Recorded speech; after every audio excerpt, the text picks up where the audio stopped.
Hello दोस्तों, good morning. स्वागत है एक बार फिर से आप सभी का Mishra ji technical YouTube channel में। दोस्तों आज है 9 नवंबर और आज की इस वीडियो में हम लोग बात करने वाले हैं 9 नवंबर 2020 के करंट अफेयर के सभी इंपॉर्टेंट क्वेश्चंस के बारे में। पूरी वीडियो ध्यान से देखिएगा, पूरी वीडियो डिटेल में समझाई गई है। वीडियो अगर पसंद आए तो वीडियो को लाइक और शेयर करना मत भूलिएगा। और हाँ दोस्तों, अगर आपने चैनल को अभी तक सब्सक्राइब नहीं किया है तो चैनल को सब्सक्राइब कर लीजिए, बेल आइकन को प्रेस कर लीजिए, जिससे आने वाली वीडियोज़ का भी नोटिफिकेशन मिल जाए।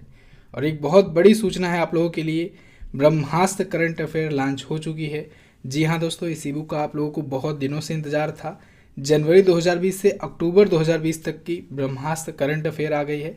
अब आपको करंट अफेयर की बिल्कुल टेंशन लेने की ज़रूरत है ही नहीं। अगर आप किसी भी एग्ज़ाम की तैयारी करते हो, आने वाले दिनों में आपका एग्ज़ाम है, तो आप लोग इस ई बुक को परचेज कर सकते हो, ब्रह्मास्त्र करंट अफेयर की ई बुक को। जनवरी से अक्टूबर तक के सभी मंथ का बहुत ही अच्छे से कैटेगरी वाइज डिटेल एक्सप्लेनेशन के साथ ई बुक है। ये ई बुक आप MZT ऐप से डाउनलोड कर सकते हैं, परचेज कर सकते हैं। दोस्तों MZT ऐप जिन लोगों के पास नहीं है, जो लोग अब डाउनलोड करने जा रहे हैं, उनको गूगल प्ले स्टोर पर दिखाई नहीं दे रहा है। एक्चुअली में दोस्तों कुछ काम चल रहा है उस पर, जल्द ही वो शो हो जाएगा। लेकिन तब तक के लिए मैं आपको APK फाइल का लिंक दे रहा हूँ। आपको जो लिंक दी जा रही है उससे डाउनलोड कर लो तब तक एप्लीकेशन, और तब तक यूज़ करो आप लोग, ठीक है। गूगल प्ले स्टोर पर जल्दी ही आ जाएगा दोबारा से।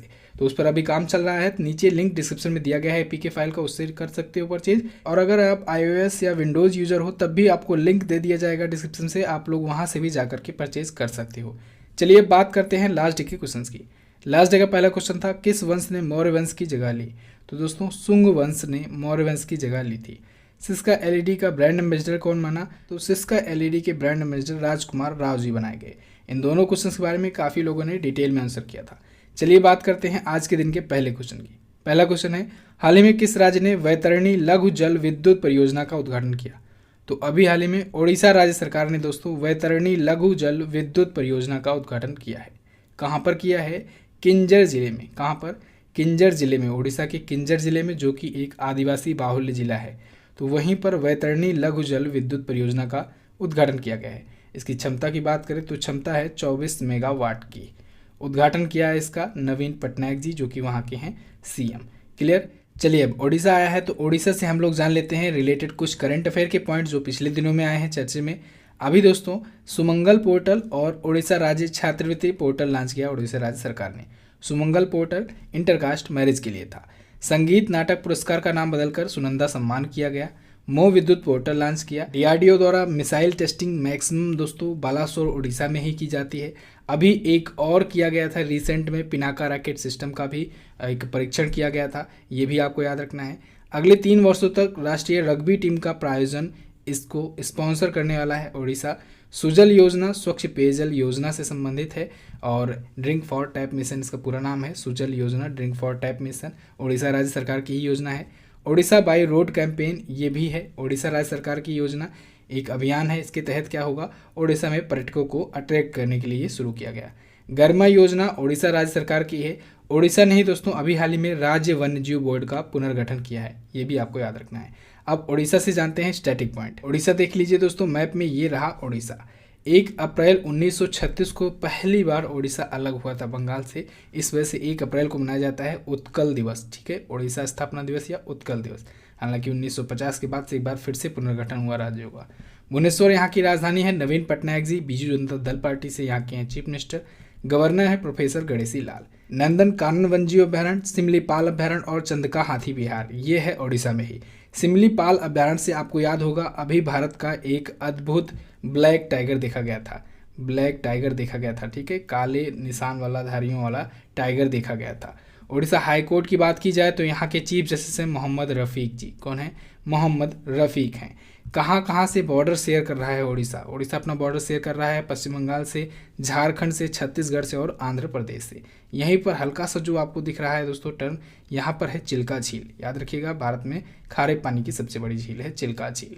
चलिए नेक्स्ट बात करते हैं, किस राज्य ने जेल में बंद कैदियों के बच्चों की शिक्षा के लिए वित्तीय सहायता की घोषणा की? तो अभी हाल ही में केरल राज्य सरकार ने जेल में बंद कैदियों के बच्चों की शिक्षा के लिए फाइनेंशियल हेल्प करने की घोषणा की है, वित्तीय सहायता की घोषणा की है। कितने की? 20-20 लाख रुपए की। कितने की? 20-20 लाख रुपए की वित्तीय सहायता फाइनेंशियल हेल्प करने की घोषणा की है। किस लिए? उनकी बेसिक एजुकेशन के लिए प्लस प्रोफेशनल एजुकेशन के लिए। तो बच्चों की शिक्षा और उनके करियर को बनाने में मदद करेगी केरल सरकार। किनके बच्चों की? जेल में बंद कैदियों के बच्चों की। ठीक है, तो इसमें से 15 लाख रुपए जो होंगे उनके बेसिक एजुकेशन पर खर्च किए जाएंगे। बाकी के 5 लाख रुपए जो होंगे उनके प्रोफेशनल एजुकेशन, जो भी वो आगे बनना चाहते हैं, उन पर खर्च किए जाएंगे। ठीक है, पर्पज़ क्या है, उद्देश्य क्या है? उद्देश्य यही है कि अपराधी का बेटा अपराधी ना बने, वो समाज के साथ रहे, समाज के लोगों की तरह, बाकी अन्य लोगों की तरह वो भी आगे डेवलप कर सके अपने आप को। अब आया है केरल, तो केरल से जुड़े जो भी करंट अफेयर के क्वेश्चंस पिछले दिनों में आए हैं उनका भी रिवीजन कर लेते हैं। तो दोस्तों, केरल पब्लिक अफेयर्स सेंटर की लिस्ट में भारत का सर्वश्रेष्ठ शासित राज्य बना था, इसे आपको याद रखना है। सब्जियों के लिए बेस प्राइस फिक्स करने वाला पहला राज्य है केरल। पूरी तरह से हाईटेक क्लासरूम वाला भी पहला राज्य है केरल। केरल हाईकोर्ट की पहली महिला मुख्य न्यायाधीश के उषा जी का अभी हाल ही में निधन हो गया। गैर संक्रामक रोगों की रोकथाम और नियंत्रण के लिए UNIATF का पुरस्कार जीता केरल ने। केरल पर्यटन ने अभी हाल में PATA ग्रैंड अवार्ड जीता है। केरल में दोस्तों पर्यटक सुविधा केंद्र का अभी हाल ही में उद्घाटन किया। किसने? केंद्रीय मंत्री प्रहलाद सिंह पटेल जी ने। और दोस्तों, अभी हाल ही में भारत की पहली सौर ऊर्जा से चलने वाली ट्रेन भी केरल में चलाई गई। ठीक है, इसे भी आपको याद रखना है। केरल को मसालों का बगीचा कहा जाता है। केरल से जुड़े स्टैटिक पॉइंट भी जान लीजिए। ये रहा मैप में, भारत के नक्शे में केरल दक्षिण में है। तिरुवनंतपुरम यहाँ की राजधानी है। पिनरई विजयन यहाँ के चीफ मिनिस्टर हैं। गवर्नर है आरिफ मोहम्मद खान। पेरियार वन्यजीव अभ्यारण्य, पेरियार नदी यहीं पर है। ठीक है, केरल हाईकोर्ट, केरल हाईकोर्ट के चीफ जस्टिस हैं S मणिकुमार। कौन है? S मणिकुमार है यहाँ के चीफ जस्टिस। केरल अपना बॉर्डर किससे किससे शेयर करता है? केरल अपना बॉर्डर शेयर करता है कर्नाटक से और तमिलनाडु से। ये रहा केरल। ठीक है, चलिए नेक्स्ट बात करते हैं। अगला है विश्व रेडियोग्राफी दिवस 2020 कब मनाया जाता है? वर्ल्ड रेडियोग्राफी डे 2020 ये मनाया जाता है दोस्तों प्रत्येक वर्ष 8 नवंबर को। कब? 8 नवंबर को मनाया जाता है। अब ये 8 नवंबर को ही क्यों मनाया जाता है? क्योंकि इसी दिन 8 नवंबर को ही 1896 में 1896 में दोस्तों विल्हेम रोंटगेन ने एक्स रेज की खोज की थी। किसकी? एक्स रेज की खोज की थी। ठीक है, किसने? विलियम रोंटगेन ने की थी। कब की थी? 8 नवंबर 1896 को की थी। इसी वजह से विश्व रेडियोग्राफी दिवस इसी दिन मनाया जाता है। क्यों मनाया जाता है? जिससे रेडियोग्राफी इमेजिंग और थेरेपी के बारे में लोगों को अवेयर किया जा सके, लोगों को इसके यूज़ के बारे में बताया जा सके। तो इसी वजह से विश्व रेडियोग्राफी डे मनाया जाता है। अब देखिए दोस्तों, इस मंथ में और भी जो इम्पोर्टेंट डे आए हैं उनका भी रिवीजन कर लेते हैं। जैसे अभी 1 नवंबर को क्या मनाया गया? 1 नवंबर को दोस्तों मनाया गया विश्व शाकाहारी दिवस, वर्ल्ड वैगन डे। इसके बाद 5 नवंबर आया। 5 नवंबर को क्या मनाया गया? विश्व सुनामी जागरूकता दिवस। फिर 7 नवंबर आया था। 7 नवंबर को क्या मनाया गया? राष्ट्रीय कैंसर जागरूकता दिवस। ओके, नेक्स्ट बात करते हैं। दुनिया का सबसे बड़ा हाथी देखभाल और पुनर्वास केंद्र कौन बना? तो दोस्तों, दुनिया का सबसे बड़ा हाथी देखभाल और उपचार केंद्र, पुनर्वास केंद्र ये बन गया है कोट्टूर हाथी पुनर्वास केंद्र। ये कहाँ पर स्थित है? ये केरल के तिरुवनंतपुरम में स्थित है कोट्टूर हाथी पुनर्वास केंद्र। ये दुनिया का सबसे बड़ा हाथी देखभाल और उपचार केंद्र बनने जा रहा है। एक्चुअली में इसमें फंडिंग भी की गई है। इसके लिए 108 करोड़ रुपए की फंडिंग की गई है। किसके द्वारा की गई है? केरल इंफ्रास्ट्रक्चर इन्वेस्टमेंट बोर्ड के द्वारा। तो 108 करोड़ रुपए की लागत से ये बन रहा है। इसका फर्स्ट स्टेज जो होगा वो फरवरी 2021 से शुरू हो जाएगा। कब से? फरवरी 2021 से शुरू हो जाएगा। यहाँ पर दोस्तों हाथियों के ट्रीटमेंट के लिए, हाथियों के उपचार के लिए मॉडर्न टेक्नोलॉजी का यूज किया जाएगा। तो कोट्टूर हाथी पुनर्वास केंद्र दुनिया का सबसे बड़ा हाथी देखभाल, पुनर्वास और उपचार केंद्र बन गया है। क्लियर है? कहाँ पर है? तिरुवनंतपुरम, केरल में। नेक्स्ट बात करते हैं। हाल ही में किसने मिस यूनिवर्स ऑस्ट्रेलिया 2020 का खिताब जीता? तो अभी हाल ही में दोस्तों मारिया थाटिल ने जीता है मिस यूनिवर्स ऑस्ट्रेलिया 2020 का खिताब। मारिया थाटिल ने। मारिया थाटिल दोस्तों ये भारतीय मूल की हैं, जो कि आपको इमेज में दिख रहे हैं। इन्हें मिस यूनिवर्स ऑस्ट्रेलिया 2020 के खिताब से नवाजा गया है। इस बार दोस्तों 16वां संस्करण आयोजित किया गया मिस यूनिवर्स ऑस्ट्रेलिया 2020 का। पहली बार ऐसा हुआ जब वर्चुअल तरीके से ये आयोजित हुआ। सेकंड पर कौन रही? सेकंड पर रही मेन कोटेसर, जो आपको बी ऑप्शन में दिख रही हैं। ये प्रिटोरिया की हैं। मेन कोटेसर ये रही रनर अप। क्लियर? नेक्स्ट बात करते हैं। अगला, हाल ही में किसने #कैंसर सेंड्स नो नोटिफिकेशन नामक कैंसर जागरूकता अभियान शुरू किया? तो अभी हाल ही में भारतीय एक्सा ने hashtag cancer sends no notification नामक एक कैंसर जागरूकता अभियान शुरू किया है। क्यों शुरू किया है, उद्देश्य क्या है?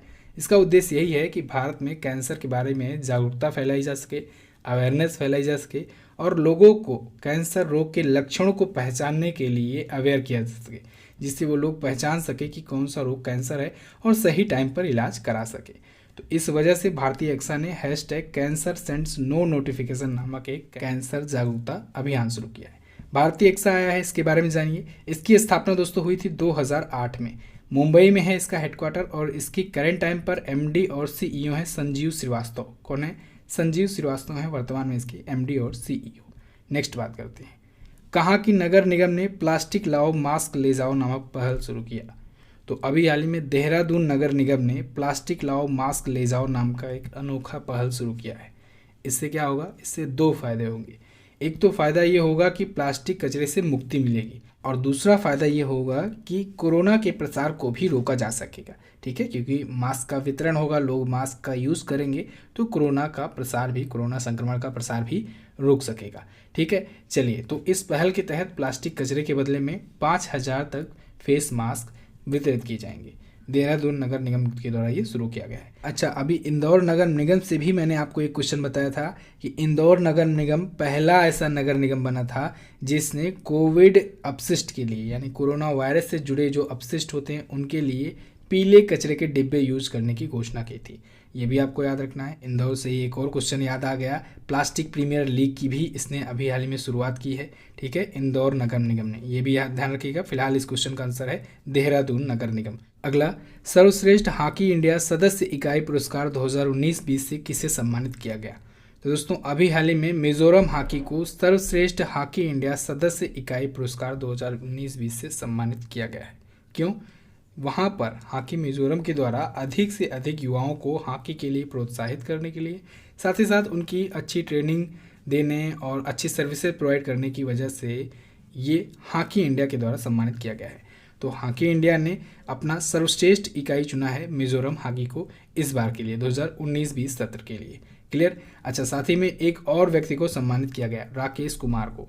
राकेश कुमार को दोस्तों सर्वश्रेष्ठ कर्मचारी के रूप में सम्मानित किया गया हॉकी इंडिया के द्वारा। इसे भी आपको ध्यान रखना है। अभी कल भी एक क्वेश्चन आया था हॉकी से, हॉकी इंडिया के अध्यक्ष बनाए गए ज्ञानेंद्रो निंगोमबाम। इसे भी आपको याद रखना है। ज्ञानेंद्रो निंगोमबाम जो कि मणिपुर हॉकी से थे और मणिपुर हॉकी के काफ़ी दिनों तक अध्यक्ष रहे, उनको हॉकी इंडिया का अध्यक्ष बनाया गया। इसे भी आपको याद रखना है। अगला है Tata literature life time achievement award 2020 से किसे सम्मानित किया गया। तो अभी हाल ही में दोस्तों रस्किन बॉन्ड को, रस्किन बॉन्ड एक फेमस राइटर हैं, इनको Tata literature life time achievement award 2020 से सम्मानित किया गया है। रस्किन बॉन्ड ने दोस्तों बच्चों और वयस्कों के लिए 100 से ज़्यादा किताबें लिखी हुई हैं, पुस्तकें लिखी हुई हैं। तो इन्हीं योगदान के लिए इनको Tata literature life time achievement से सम्मानित किया गया इस बार। रस्किन बॉन्ड को दोस्तों पद्मश्री भी मिल चुका है, पद्म भूषण से भी इन्हें सम्मानित किया जा चुका है, यानी कि 2 नागरिक सम्मान भी ये पा चुके हैं, पद्मश्री और पद्म भूषण। क्लियर? नेक्स्ट बात करते हैं। अगला, हाल ही में फेसबुक इंडिया की प्रमुख ने इस्तीफा दे दिया, इनका क्या नाम है। अंकी दास।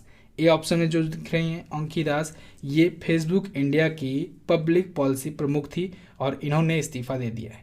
कारण क्या था? एक्चुअली में दोस्तों इन पर काफ़ी दिनों से पक्षपात के आरोप लग रहे हैं और इनकी काफ़ी आलोचना भी हो रही है। और साथ ही साथ अभी हाल ही में कुछ ही दिन पहले राहुल गांधी जी ने भी राजनीतिक झुकाव का आरोप इन पर लगाया हुआ था। तो इन सब को देखते हुए अंकी दास जो हैं, इन्होंने फेसबुक इंडिया की पब्लिक पॉलिसी प्रमुख से इस्तीफा दे दिया है। फेसबुक कंपनी के बारे में तो आप जानते ही होंगे, मार्क जकरबर्ग एक संस्थापक और सीईओ हैं, दे दिया है। क्लियर? तो बस दोस्तों ये तो थे आज के दिन के टॉप 10 करंट अफेयर के क्वेश्चंस। आई होप आपको वीडियो पसंद आई होगी। वीडियो अगर पसंद आई है तो वीडियो को लाइक और शेयर कर दीजिए अपने दोस्तों के साथ, और चैनल पर अगर नए आए हैं चैनल को सब्सक्राइब कर दीजिए। और एप्लीकेशन जिन लोगों को नहीं मिल पा रहा है, जो लोग नए एप्लीकेशन डाउनलोड करने की कोशिश कर रहे हैं, एमजीटी ऐप अभी गूगल प्ले स्टोर पर नहीं मिल रहा है क्योंकि उस पर काम चल रहा है। नीचे डिस्क्रिप्शन में मैंने एपीके फाइल का लिंक दे दिया है, आप वहां से भी डाउनलोड कर सकते हैं फिलहाल के लिए, और गूगल प्ले स्टोर पर 1-2 दिन में अभी आ जाएगा। ठीक है, क्योंकि उस पर काम चल रहा है। आप लोग ब्रह्मास्त्र करंट अफेयर के इस ईबुक को परचेज कर सकते, प्रॉब्लम नहीं रहेगा इस ईबुक को परचेज करने के बाद से। जनवरी 2020 से अक्टूबर 2020 तक सभी चीज़ें डिटेल में इसमें एक्सप्लेन की गई हैं। देखिए दोस्तों, जब तक आपको डिटेल नॉलेज नहीं रहेगी तब तक वो नॉलेज आपके पास स्टोर नहीं रहेगी। अगर आपको कंपटीशन एक्चुअल में क्वालिफाई करना है, बीट करना है, तो आपको डिटेल जानकारी रखनी होगी। यही वजह है कि मैं आपको डिटेल में ई बुक प्रोवाइड करता हूँ, वो भी कैटेगरी वाइज। आप लोग टारगेट बना करके पढ़ना स्टार्ट कर दो। अब से आप लोग पर डे 2 घंटे कम से कम निकालो करंट अफेयर के लिए, क्योंकि अब ज़्यादा समय बचा नहीं है। अगर आप आरआरबी एनटीपीसी वगैरह की तैयारी कर रहे हैं तो अगले ही मंथ होने वाला है, तो अब आपके पास ज़्यादा समय बचा नहीं है। प्रत्येक दिन 2 घंटे का टाइम निकालो और करंट अफेयर पर फोकस करो। बाकी आप लोग अदर सब्जेक्ट भी साथ साथ लेकर के चलते रहो, लेकिन 2 घंटे कम से कम करंट अफेयर की अब निकालना जरूरी है आपको दिन में। बात करें क्वेश्चन ऑफ द डे की, तो आज का पहला क्वेश्चन है आपके लिए, अमेरिका के नवनिर्वाचित राष्ट्रपति जो बिडेन, इनकी पार्टी का चिन्ह क्या है, ये बताइए आप लोग। ये भी इंपॉर्टेंट क्वेश्चन है, ये मैं मिस कर दे रहा था, आप लोग को नहीं बता रहा था, 1-2 दिनों से भूल गया था बताना। आप इसको भी नोट डाउन कर लीजिए, इंपॉर्टेंट क्वेश्चन है। विश्व कैंसर दिवस कब मनाया जाता है? तो ये दोनों क्वेश्चंस के बारे में आप लोग काफ़ी चीज़ें लिख सकते हो, तो डिटेल में जरूर लिखने का प्रयास कीजिएगा दोस्तों। इन दोनों वीडियोस को भी देख लीजिए, चैनल को सब्सक्राइब कर लीजिए, बेल आइकन को प्रेस कर लीजिए। लाइक नहीं किया हो अभी तक तो लाइक कर लेना वीडियो को। मिलते हैं अगली वीडियो में, तब तक के लिए नमस्कार, जय हिंद, वंदे मातरम।